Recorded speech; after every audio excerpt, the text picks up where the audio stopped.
सर्दियों के कपड़े नहीं थे बच्चों के और कर्जा भी देना था। शौहर सर पर नहीं था। बेवा हूं मैं, इसीलिए मैंने ये कदम उठाया।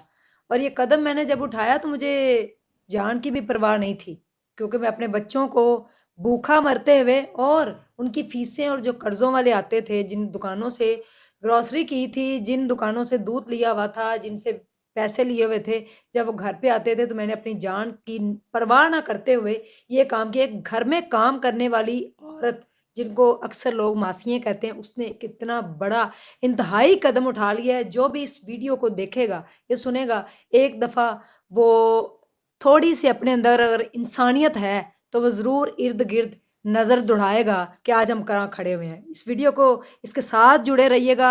जिस औरत की मैं कहानी आपको बताने जा रही हूँ, उसने अपने जिस्म के साथ क्या किया है। चैनल को सब्सक्राइब कर लें और वीडियो को पूरा देखिएगा, ताकि आपको पता चले कि हमारे मुआशरे में कितनी मजबूरियाँ पाई जाती हैं। बिस्मिल्लाहिर्रहमानिर्रहीम, अस्सलाम वालेकुम नाज़रीन। सबसे पहले करोड़ों दरूदो सलाम मोहम्मद मुस्तफ़ा सल्लल्लाहु अलैहि वसल्लम पर और आपकी आल पर। हाय रे गुर्बत, हाय रे गुर्बत, हाय रे मुफलिसी, तूने कैसे कैसे हीरे पाँव तले रौंद दिए। तूने कैसे कैसे लोगों की इज्जत को, इज्जत नफ्स को मजरू कर दिया। तूने कई कई लाल जो हैं वो कब्रों में डाल दिए। हाय रे गुर्बत। गुर्बत एक बहुत बड़ी समझ लें, एक मैं अल्फाज नहीं मिल रहे, मैं इसके लिए क्या अल्फाज इस्तेमाल करूं। गुर्बत जब आती है तो फिर ना इज्जत रह जाती है और ना शर्म। कई लोग अपनी इज्जत और शर्म और हया ही उतार कर फेंक देते हैं, और कई लोग अपने जिस्म को कटवा देते हैं, अपने जिस्म के हिस्सों को निकलवा देते हैं इस गुर्बत से मुकाबला करने के लिए। लेकिन हिम्मत होनी चाहिए। रब जो है वो मुसब्बिबुल असबाब है।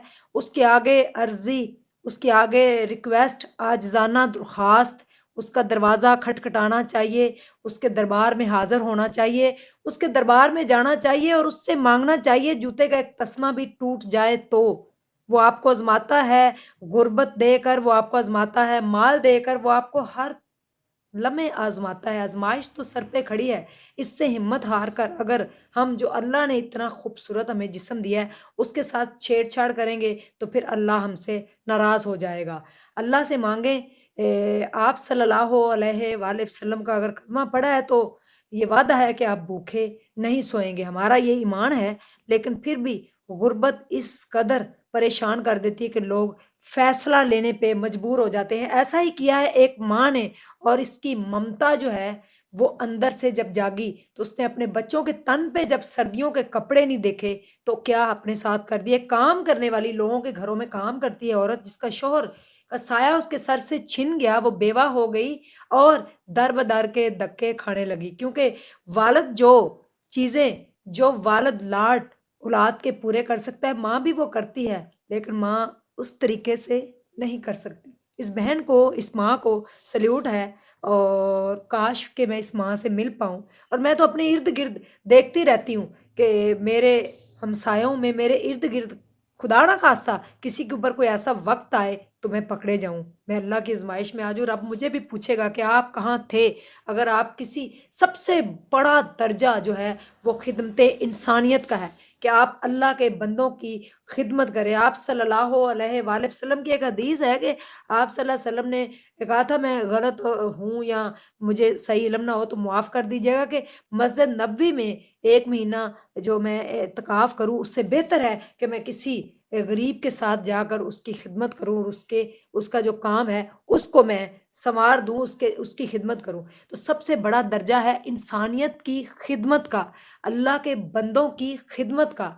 इससे आपको जो दुआएँ मिलती हैं, जो आप गरीब की, किसी की दाद रसी करते हैं, किसी के ज़ख्मों को सिलाई करते हैं, किसी को इज़्ज़त दे देते हैं, किसी सड़क पे बैठे हुए को आप उठाकर जो है उसकी खिदमत करते हैं, उसकी दिलजोई करते हैं, इससे बड़ा दर्जा कोई नहीं। मैं हैरान हूँ उस मोहल्ले पे कि जिसके अंदर ये वाक़या हुआ है। एक माँ ने अपना गुर्दा सिर्फ़ 2.5 लाख के अंदर बेच डाला कि उसकी बच्चियों के तन पे कपड़े नहीं थे, और उसके घर जो ग्रोसरी थी, दुकानदार उसको तंग करते थे, दूध वाला उसको तंग करता था। इन सब चीज़ों से तंग आकर उसने 2.5 लाख रुपए का गुर्दा बेच दिया, और बेचकर सबके कर्ज़े जो है وہ اتار دیے اور اپنی بیٹیوں کے لیے سردیوں کے کپڑے لے کر آئی۔ لعنت نہیں ہے ہم لوگوں پہ، اس کا ذمہ دار کون ہے؟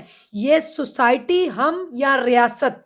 کیونکہ دیکھیں ہم جو ہیں وہ جس محلے میں رہتے ہیں ہمیں یہ تو پتا ہوتا ہے کہ فلاں جو ہے بیوہ ہے، تو رشتہ دار ان کے کہاں ہیں، شوہر کی طرف سے رشتہ دار کہاں ہیں، میکے والوں کی طرف سے رشتہ دار کہاں ہیں؟ کوئی بہن بھائی نہیں تھا۔ جو 2.5 لاکھ کے اندر صرف اس نے اپنا گردہ بیچ کر کپڑے خریدے، قرضے اتارے، اور جب اس سے پوچھا گیا تو اس نے کہا مجھے اپنی جان کی پرواہ نہیں تھی، مجھے اپنی بیٹیوں کا جسم ڈھکنا تھا، مجھے اپنی بیٹیوں کے تن پہ گرم کپڑے پہنانے تھے، اس لیے میں نے اتنا بڑا جو ہے وہ رسک لیا، اپنا ہی جسم کا ایک حصہ نکال کر اس کو بیچ دینا۔ اور جب وہ پیسے ہاتھ میں آئے ہوں گے تو ہمارے منہ پہ ایک تماچا ہے، ہم سوسائٹی کے منہ کے اوپر اربوں خربوں روپیہ لوگوں کے پاس، ڈالے گاڑیاں، برانڈ کے جوتے کپڑے، اور کہیں روٹی کھانے کے لیے بھی پیسے نہیں ہیں، کہیں سونے کے لیے بھی کوئی چھت نہیں ہے، کہیں سونے کے لیے بھی کوئی بستر نہیں ہے، اور کہیں کروڑوں ڈالر اڑا دیے جاتے ہیں، اور کہیں کوئی بھوکا مر رہا ہوتا ہے۔ کس سے پوچھا جائے گا یہ سوال؟ یقین مانیے جب یہ ویڈیو میرے سامنے آئی کہ گھروں میں کام کرتی ہے اور اپنی جان کی مجھے پرواہ نہیں ہے، کیونکہ میں اپنے بچوں کو، ماں اپنے بچوں کو کبھی بھی گرم ہوا نہیں لگنے دیتی، ماں ہو تو اس نے کہا میں اپنے بچوں کو اس طرح سے نہیں دیکھ سکتی تھی، جو لوگ میرے دروازے پہ قرضہ لینے آتے تھے میں ان کو نہیں دیکھ سکتی تھی، میں ان کا سامنا نہیں کر سکتی تھی۔ تو مجھے کسی نے کیا دیا ہے؟ سب کو پتا ہے میرے حالات، میرے واقعات، میرا گھر، میری غربت، میرا قرضہ، سب کو پتا ہے۔ اسی لیے میں نے اتنا بڑا فیصلہ کیا کہ میں نے اپنا گردہ بیچ دیا۔ کاش کاش کاش رہ جاتا ہے، کاش میں اس سے مل لیتی، کاش ہم اس کا گردہ بچا پاتے، کاش وہ گردہ 2.5 لاکھ میں نہ بکتا، کاش 2.5 لاکھ روپے کا اس کو کوئی لون دے دیتا، کاش اس کی بیٹیوں کو کوئی گرم کپڑے دے دیتا، کاش اس کی کوئی اس کے گھر راشن کا پیکٹ بھجوا دیتا، آج اس کا گردہ اس کے جسم کے اندر ہوتا اور وہ سروائیو کر جاتی۔ اب وہ شاید جلدی، اللہ اس کی زندگی کرے جلدی، وہ اس لیے بھی اس دنیا سے شاید چلے جائے کیونکہ دن بہ دن، ڈے بائی ڈے وہ یہ سوچے گی کہ میرے جسم میں ایک ہی گردہ ہے، میری ایک ہی کڈنی بچی ہے، مجھے اس کے ساتھ سروائیو کرنا ہے۔ اب شاید وہ چاہ کر بھی سروائیو نہ کر پائے کیونکہ اس کے ذمہ دار ہیں ہم لوگ۔ یہ ویڈیو بڑی مجھے الفاظ اس طرح کے چناؤ کرنا پڑا ہے، لیکن جہاں پہ بولنا پڑے، جاتی ہے جان تو ہماری چلی جائے، لیکن جہاں پہ بولنا پڑے بولنا چاہیے۔ میں اس کے حق میں آواز بلند کر رہی ہوں کہ آخر اس کے ساتھ ایسا، اتنی غربت تھی، اتنے معاملات تھے، اتنا لوگوں نے تنگ کر دیا کہ اس کو اپنا گردہ بیچنا پڑا۔ کیا کہیں گے اس بارے میں کہ ہم ذمہ دار نہیں ہیں اس کے؟